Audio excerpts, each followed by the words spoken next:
Welcome to Kenton's videos. Enjoy the video. In this video, I will explain how to play The Lost. First, let's get you set up for adventure. Begin by understanding the game's core objective and narrative.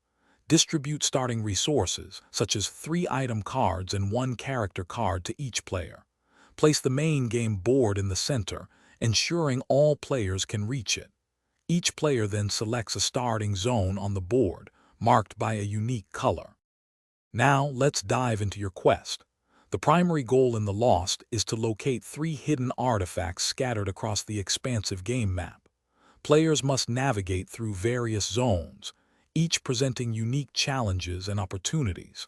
Successfully finding an artifact grants a bonus action on your next turn, giving you an edge. Remember to avoid specific traps and obstacles that can delay your progress by 2 turns. Understanding your turn is crucial for success. Each turn consists of 3 distinct phases: movement, action, and event.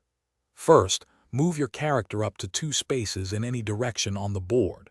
Next, perform 1 action, such as searching a zone for clues or using an item card from your hand.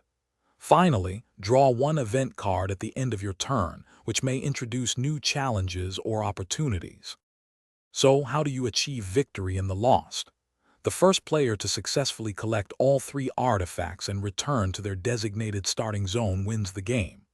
Conversely, players lose if they accumulate 5 lost tokens, indicating too many setbacks or wrong turns.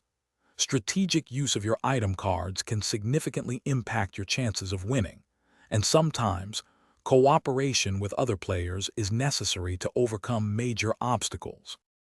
Thanks for watching. Consider subscribing if we helped you.